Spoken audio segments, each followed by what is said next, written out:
Hello guys friends, மட்டனை வச்சு mutton biryani, mutton குழம்பு, மட்டன் சுக்கா இந்த மாதிரி விதவிதமாக செஞ்சு சாப்பிட்ருப்பீங்க. ஆனால் மட்டன் கோலா உருண்டை குழம்பு செஞ்சு சாப்பிட்ருக்குறீங்களா? நீங்கள் ஒரே ஒரு முறை இந்த மாதிரி செஞ்சு பாருங்கள் ஃப்ரெண்ட்ஸ். டேஸ்ட் வைஸ் பார்த்திங்கனாக்கா வேறு லெவலில் இருக்கும். அதே மாதிரி உங்கள் வீட்டில் பெரியவங்கள்லேருந்து சின்னவங்க வரைக்கும் நல்லா விரும்பி சாப்பிடுவாங்க. கறியே சாப்பிடாத குழந்தைங்க கூட பெரியவங்க கூட இந்த மட்டன் கோலா உருண்டை குழம்ப சூப்பராக விரும்பி சாப்பிடுவாங்க. இது இட்லி, தோசை, பூரி, சப்பாத்தி, இன்கேஸ் களி, ஒயிட் ரைஸ் எல்லாத்துக்கும் கூட இது சைட் டிஷ்ஷாக வச்சு சாப்பிட்டிங்கன்னா டேஸ்ட்டு சூப்பராக இருக்கும் ஃப்ரெண்ட்ஸ். நம்மளுக்கு ரெஸ்டாரண்ட்லலாம் கிடைக்கக்கூடிய அதே டேஸ்ட்டில் இருக்கும் இந்த கோலா உருண்டை குழம்பு. நீங்கள் ஒரே ஒரு முறை ட்ரை பண்ணி பாருங்கள், மறுபடியும் செஞ்சு சாப்பிடுவீங்க. ஸோ செஞ்சு சாப்பிட்டுட்டு டேஸ்ட் எப்படி இருக்குதுன்னு சொல்லிட்டு கமெண்ட் பாக்ஸில் கமெண்ட் பண்ணுங்கள். அதுக்கு முன்னாடி நம்ம சேனலை சப்ஸ்கிரைப் பண்ணாதவங்களாம் தயவு செஞ்சு சப்ஸ்கிரைப் பண்ணிவிட்டு பாருங்கள். வாங்க இந்த குழம்பு எப்படி செய்யுதுன்னு சொல்லிட்டு வீடியோக்குள்ளே போய் பார்க்கலாம். Hello guys, welcome to Vaidehi media. Friends, இப்போ மட்டன் கோலா உருண்டை குழம்பு செய்கிறதுக்கு நான் ஃபஸ்ட்டு ஒரு 1/4 கிலோ அளவுக்கு மட்டன் எடுத்து நல்லா க்ளீனாக வாஷ் பண்ணிவிட்டு எடுத்து வச்சுருக்கிறேன். எலும்பு இல்லாத மட்டனாக வாங்கிக்கோங்க. இதை இப்போ மிக்ஸி ஜாரில் போட்டு கொஞ்சம் கொரன்னு அரைச்சி எடுத்துக்கணும். இங்கே பாருங்கள் ஃப்ரெண்ட்ஸ், இந்த அளவுக்கு அரைச்சிக்கணும். தண்ணியெல்லாம் எதுவும் ஊற்றி அரைக்காதீங்க. இதை அப்படியே நம்ம ஒரு பவுலில் ட்ரான்ஸ்ஃபர் பண்ணிக்கலாம். ஃப்ரெண்ட்ஸ், இப்போ இந்த கோலா உருண்டைக்கு ஒரு சில மசாலா பொருட்கள் எல்லாம் எடுத்துக்கலாம். என்னென்னு சொல்லிட்டு பார்த்துக்கலாம். கரம் மசாலா 1 ஸ்பூன், வெறும் மிளகாத்தூள் 1 ஸ்பூன், 1/4 ஸ்பூன் மஞ்சத்தூள், 1 ஸ்பூன் இஞ்சி பூண்டு பேஸ்ட்டு, தேவையான அளவு உப்பு எடுத்துருக்குறேன். இது எல்லாத்தையுமே அப்படியே நம்ம இதில் ஆட் பண்ணிடலாம். அடுத்தது ஒரு பெரிய வெங்காயம் எடுத்து இந்த மாதிரி பொடிசாக கட் பண்ணி வச்சுருக்கிறேன். அதையும் இதில் ஆட் பண்ணிடலாம். எந்த அளவுக்கு பொடிசாக கட் பண்ண முடியுமோ அந்த அளவுக்கு பொடிசாக கட் பண்ணிக்கோங்க. கொஞ்சமாக கொத்தமல்லி, கொஞ்சமாக கருவேப்பிலை எடுத்துருக்கிறேன். அதையும் இதில் ஆட் பண்ணிக்கோங்க பொடிசாக கட் பண்ணிவிட்டு. இப்போ இது எல்லாத்தையுமே நல்லா மிக்ஸ் பண்ணிக்கலாம். இந்த மிளகாத்தூள், மஞ்சத்தூள் எல்லாமே அந்த கறியில் சேரணும். அந்தளவுக்கு நல்லா கை வச்சு மிக்ஸ் பண்ணி விட்டுக்கோங்க. ஃப்ரெண்ட்ஸ், இங்கே பாருங்கள், நல்லா இந்த அளவுக்கு மிக்ஸ் பண்ணியாச்சு. இப்போ நம்ம இதை இப்படியே எடுத்து நம்ம பிடிச்சி உருண்டைகளாக போட்டோம்னாக்கா மட்டன் பிரியறதுக்கு நிறைய சான்ஸ் இருக்குது. அதனால் இதில் ஒரு 2 டேபிள் ஸ்பூன் அளவுக்கு பொட்டுக்கல்லை எடுத்து நல்லா நைஸாக அரைச்சி இதில் ஆட் பண்ணிக்கோங்க. ஆட் பண்ணிட்டு இதையும் நல்லா மிக்ஸ் பண்ணிக்கோங்க. இந்த பொட்டுக்கல்லை பவுடர் நம்ம போடும்போது இந்த கறியெல்லாம் பிரிஞ்சு வராமல் உருண்டைகள் அப்படியே நம்ம போட்ட உருண்டை மாதிரி அப்படியே இருக்கும் ஃப்ரெண்ட்ஸ். இப்போ இது எல்லாத்தையும் எடுத்து உங்களுக்கு உருண்டை எந்த சைஸ் வேணுமோ அந்த அளவுக்கு நல்லா இப்படி அழுத்தி உருண்டை பிடிச்சிட்டு அப்புறமா நல்லா உருண்டை பிடிச்சிக்கோங்க. இங்கே பாருங்கள், உருண்டை கொஞ்சம் வெடிப்பு இல்லாமல் உருண்டை பிடிச்சிக்கோங்க. அப்போ தான் உருண்டை நல்லாயிருக்கும்.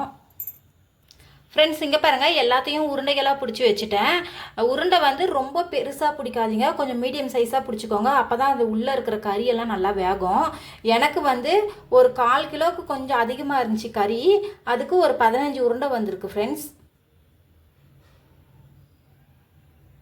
இதை இப்போ எல்லாத்தையுமே அப்படியே எண்ணெயில் போட்டு பொரிச்சு எடுத்துக்கலாம்.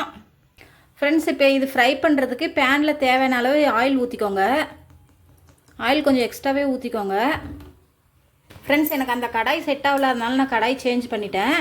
இப்போ இது பாருங்கள், எண்ணெய் நல்லா காஞ்சிருச்சு. இந்த கோலா உருண்டையெல்லாம் ஒன்றுனா எடுத்து போட்டுக்கலாம். எடுத்து போட்டுட்டு நல்லா ஃப்ரை பண்ணிக்கலாம் ஃப்ரெண்ட்ஸ். இங்கே பாருங்கள், இப்போ இந்த உருண்டைகள் எல்லாம் சூப்பராக பொரிச்சு எடுத்தாச்சு. இப்போ அந்த உருண்டை பொரிச்ச அதே எண்ணெயிலே நம்ம கிரேவி செஞ்சுக்க போகிறோம். எண்ணெய் நல்லா காஞ்சிக்கிட்டு இருக்குது. 1 ஸ்பூன் சோம்பு, பட்டை, லவங்கம், பிரியாணி இலை போட்டிருக்கிறேன். ஃப்ரெண்ட்ஸ், இப்போ சோம்பு நல்லா பொரிஞ்சிருச்சு. ஒரு பெரிய வெங்காயம் இந்த மாதிரி பொடிசாக கட் பண்ணி வச்சுருக்கிறேன். கொஞ்சமாக கருவேப்பிலை எடுத்துருக்கிறேன். இதையும் ஆட் பண்ணிக்கணும். ஆட் பண்ணிட்டு வெங்காயத்தை நல்லா வதக்கி விடணும் எண்ணெயிலேயே. ஃப்ரெண்ட்ஸ், இங்கே பாருங்கள், இப்போ வெங்காயம் நல்லா வதங்கிடுச்சு. 1 டீஸ்பூன் அளவுக்கு இஞ்சி பூண்டு பேஸ்ட் எடுத்துருக்கிறேன். இதை நல்லா மிக்ஸ் பண்ணி விட்டுக்கணும் எண்ணெயில் போட்டு. மிக்ஸ் பண்ணிவிட்டு ஒரு தக்காளி இந்த மாதிரி அரைச்சி வச்சுருக்கிறேன். கொஞ்சம் நல்லா பெரிய தக்காளியாக எடுத்து அரைச்சிருக்கிறேன். இதையும் இதில் ஆட் பண்ணி நல்லா மிக்ஸ் பண்ணிக்கணும்.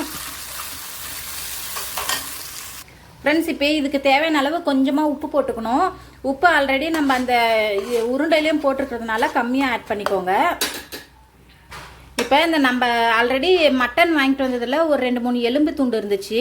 அதையும் இதுலேயே ஆட் பண்ணிக்கிறேன். இதை வேறு எதுவும் பண்ண முடியாது ஃப்ரெண்ட்ஸ், அதனால் நான் இதிலே ஆட் பண்ணிக்கிட்டேன். இப்போ மட்டன் மசாலா ஒரு 2 டீஸ்பூன், வெறும் மிளகாத்தூள் 1/2 டீஸ்பூன், மஞ்சள் தூள் 1/4 டீஸ்பூன் போட்டுக்கணும். அடுத்தது வீட்டிலேயே அரைச்ச குழம்பு மிளகாய்த்தூள் 1 டீஸ்பூன் எடுத்துருக்கிறேன், அதையும் போட்டுக்கணும்.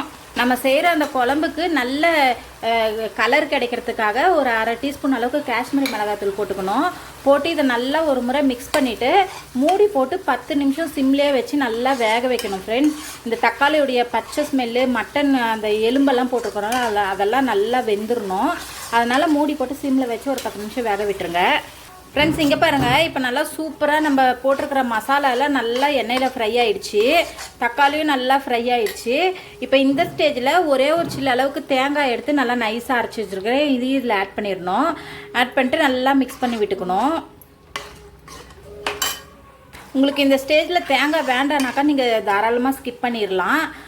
இப்போ இந்த கிரேவிக்கு எவ்வளோ தண்ணி தேவையோ அந்தளவுக்கு ஆட் பண்ணிக்கணும். ஆட் பண்ணிட்டு நல்லா மிக்ஸ் பண்ணி விட்டுட்டு குழம்ப நல்லா கொதிக்க விடணும் ஃப்ரெண்ட்ஸ். இங்கே பாருங்கள், இப்போ குழம்பு நல்லா சூப்பராக கொதிச்சிட்டு இருக்குது. நம்ம போட்ட அந்த எலும்பு துண்டு எல்லாமே கூட நல்லா வெந்துருச்சு. இப்போ இந்த ஸ்டேஜில் உங்களுக்கு உப்பு காரெல்லாம் கரெக்டாக இருக்குதான்னு சொல்லிட்டு செக் பண்ணிக்கோங்க. பத்தலைனாக்கா மறுபடியும் ஆட் பண்ணிக்கோங்க. உப்பு ஆல்ரெடி கோலா உருண்டையில் போட்டிருக்கிறதுனால கம்மியாக இருந்தாக்கா கூட கோலா உருண்டை போட்டுட்டு அதுக்கப்புறமா நீங்கள் ஆட் பண்ணிக்கோங்க. இங்கே பாருங்கள், இப்போ இந்த ஸ்டேஜில் நம்ம ஃப்ரை பண்ணி வச்சுருக்கிற கோலா உருண்டை எல்லாத்தையுமே இதில் ஆட் பண்ணிடணும். ஆட் பண்ணிட்டு ஒரு முறை நல்லா மிக்ஸ் பண்ணி விட்டுட்டு மூடி போட்டு மறுபடியும் 10 நிமிஷம் கொதிக்க விடணும் ஃப்ரெண்ட்ஸ். இங்கே பாருங்கள், எவ்வளோ சூப்பரான மட்டன் கோலா உருண்டை குழம்பு ரெடி ஆயிடுச்சு.